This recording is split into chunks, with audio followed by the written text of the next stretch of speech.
This video is coming out from my laptop camera. I wanted to change the quality of this video feed from this to this. So now this video is coming out from my professional camera. I link it to this HDMI video capture card. It links straight to my laptop, and now you can use it as a webcam.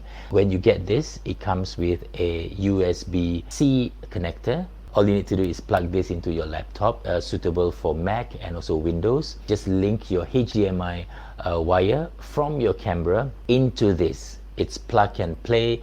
You can use it for your Zoom meeting or your live streaming on StreamYard.